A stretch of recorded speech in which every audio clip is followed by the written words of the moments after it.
Welcome to the Office of Criminal Justice Programs WebEx. My name is Susan Cannon, and I'm a Program Manager with the Office of Criminal Justice Programs, commonly referred to as Ocjp. In the next few minutes, I will walk you through a PowerPoint addressing some basic information about the federal fund source known as the Family Violence Prevention Services Act, or FVPSA. As you know, in the state of Tennessee, FVPSA funds are administered by the Nashville-based state agency, the Office of Criminal Justice Programs. Your interest in FVPSA and this WebEx most likely results from the FVPSA funding that the domestic violence program within your organization or agency has been granted. As a program manager for the Office of Criminal Justice Programs in Tennessee, I hope to provide a quick overview of the most important things you will need to know when managing your FVPSA funds in conjunction with the oversight requirements of the Office of Criminal Justice Programs. So let's get started. What is the Family Violence Prevention Fund Act, and where do these funds come from? FVPSA is a federal fund source administered under the federal agency Health and Human Services, which you may know by HHS. FVPSA specifically supports programs that prevent incidents of family violence, domestic violence, and dating violence. The aim of FVPSA is to provide immediate shelter, supportive services, and access to community-based programs for victims of family violence, domestic violence, or dating violence, and their dependents. Please note, at the bottom of this slide, there is some detailed information about the federal supportive legislation for these funds.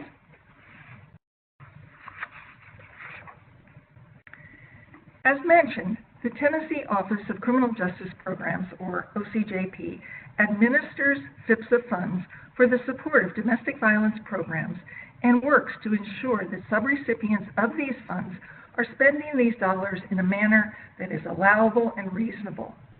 There are three very important things that your agency, as a FVPSA recipient, must do to help OCJP be accountable to the federal government. These are reporting, invoicing, and communicating.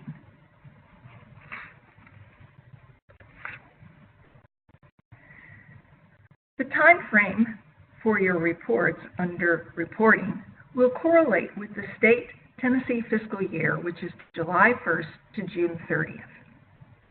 The majority of your reports will be submitted to OCJP for the previous fiscal year on July 31st.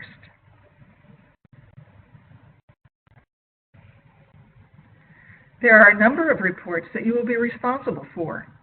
These are mostly annual reports and are listed on this slide. They are the Domestic Violence Shelter Report, which is an output report, the Client Outcome Report, Project Equipment Summary Report, and a quarterly fiscal report, the Policy 03 report, and finally an annual fiscal audit report. Please note that details about each of these reports can be found on the OCJP website in the OCJP Grants Manual. The address link is provided for you on this slide. When reviewing the manual, you will note that there is a generic manual covering all fund sources, and then within the generic manual there is a fund source section which includes chapters specifically on the various federal fund sources OCJP administers. Of course, you will find the FVPSA Fund Source chapter.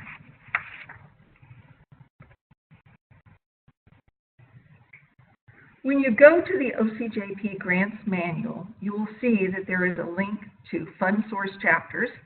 So you click on that, and then the menu will show you the various fund sources listed. Find FVPSA and click on that.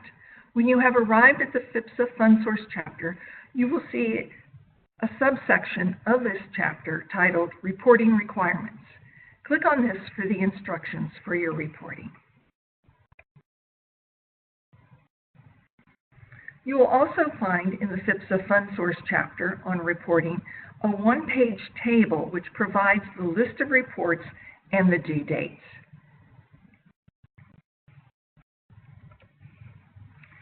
The most detailed of the FIPSA reports is the Domestic Violence Annual Shelter Report. Here are some of the key areas you will be required to report about in the annual report. Agency services provided to victims, number of volunteers and number of volunteer hours, number of clients served, number of unmet requests and referrals, victim census, or the demographics for the victims and their dependents that you serve, number of community education, trainings, and public awareness events, presentations your agency conducted over the past year.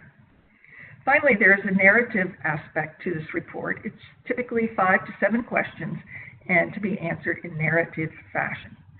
This report covers July 1st through June 30th, and you will be submitting it during the month of July to July 31st for the previous year's data.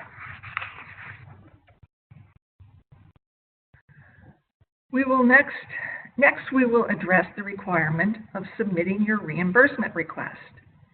This will be done in conjunction with your agency's fiscal staff and entails providing an expense report to Ocjp for a month or for a quarter so that you will be reimbursed for the services you have provided.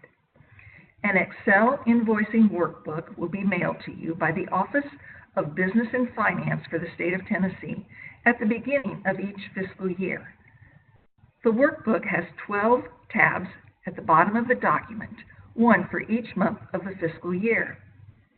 You may invoice monthly or quarterly, but you may not wait longer than 1 quarter to submit a reimbursement request or report. In other words, you may invoice as often as once per month or as infrequently as once per quarter. Your invoice notebook is to be returned to the email address shown on the slide each time you submit your invoice. It takes approximately 15 days for your invoice to be processed and for the reimbursement payment to be made to your agency's bank account.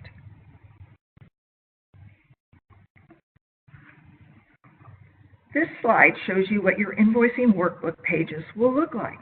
The workbook will be pre-filled with your budget amounts per line item, contract number, and the name and address of your organization. When invoicing, be sure you select the tab identifying the month in which you are invoicing. Quarterly invoicing is to be documented on the last month of the quarter for which you are seeking reimbursements, and it will reflect 3 months of expenses. You will be invoicing for actual expenses incurred. You will not invoice for 1/12 or 1/4 of your budget. The invoicing is to reflect actual expenses incurred. Email your completed invoice to the email address cited on this slide. Remember, the invoice will be reimbursed for 80% of the total amount that is on the invoice. FIPSA grants require a 20% match. You will recall that you have created and submitted with your application a budget that reflects the 20% match. But be sure that you invoice for the match expended, whether that be cash match or in-kind match pertaining to volunteer hours or donated goods. You will see on this next slide that the invoicing notebook lists your contracted percentage that will be reimbursed. For FIPSA funds, this is 80%. It is circled at the bottom of the page in red.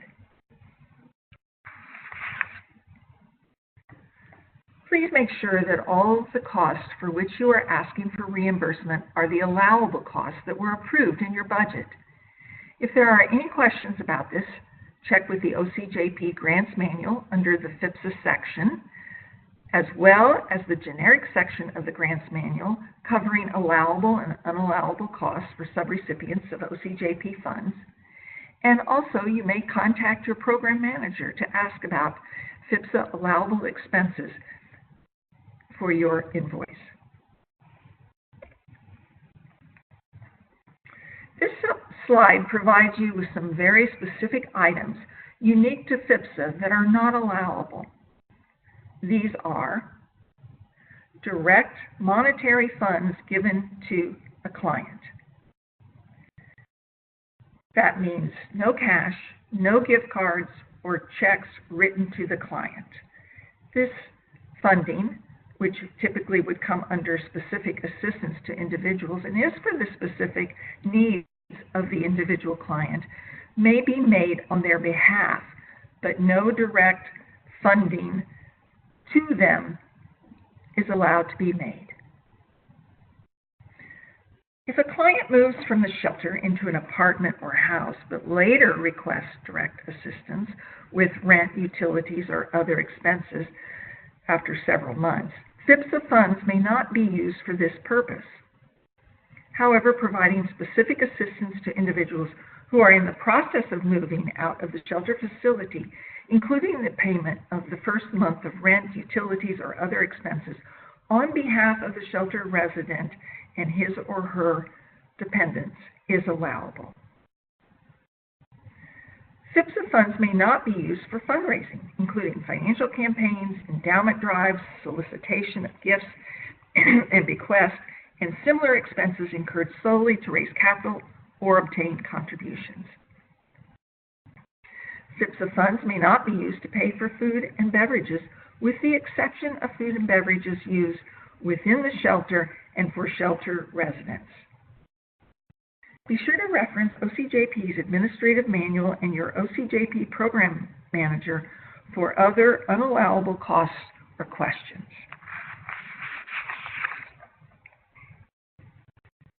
There are items that may have been approved in your budget for your contract, but that you must seek prior approval when the time comes for you to purchase these items.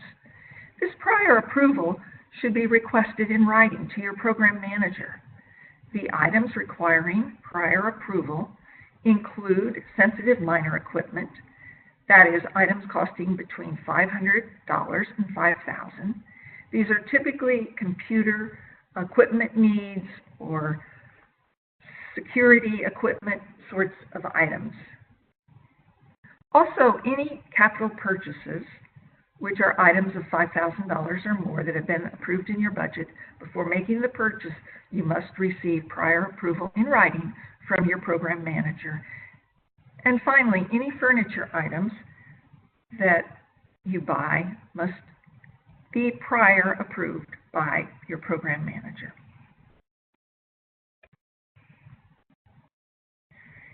If any questions or concerns or anticipated issues come up, always contact your program manager. Communication is vital to the successful fulfillment of your administrative obligations to Ocjp.